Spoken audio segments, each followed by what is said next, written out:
Un groupe de sénateurs propose d'interdire le jeûne dans le ramadan, mais c'est les 5 devoirs de l'islam de faire ramadan.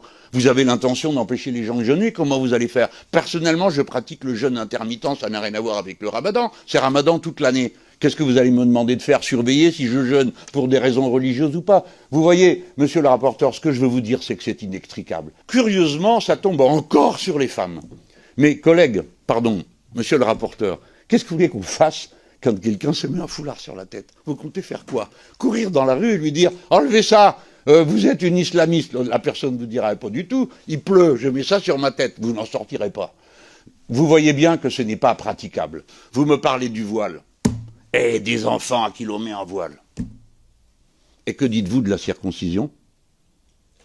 Elle concerne des jeunes enfants qui on ne demande pas leur avis. Elle est présente dans 2 religions. Et maintenant présente dans les mœurs des gens qui n'ont pas de religion, mais qui considèrent que c'est une bonne chose de le faire. Personne ne pose jamais la question. Ça, c'est pas un problème. Les voiles sur la tête des filles, oui, c'est un problème.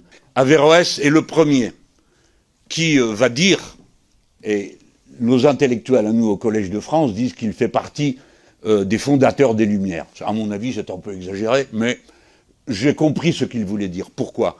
Parce qu'Averroès est le premier qui dit, à la consternation des chrétiens d'Occident, qui viennent, étant entrés par les croisades en contact avec les musulmans, ont ramené des sciences qu'on trouve avec sa tête. Les mathématiques, la physique, la chimie sont consternés. Comment peut-il y avoir 2 vérités? L'une qu'enseigne le livre et la religion, et l'autre qu'on trouve avec sa tête.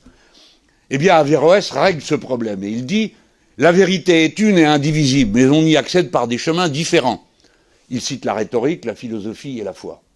Et Averroès, avec d'autres conséquences, étend son raisonnement. Au départ, il s'agit d'un jugement religieux, ça n'a rien de philosophique, qui va pénétrer, travailler toute la pensée naissante à partir de la Renaissance.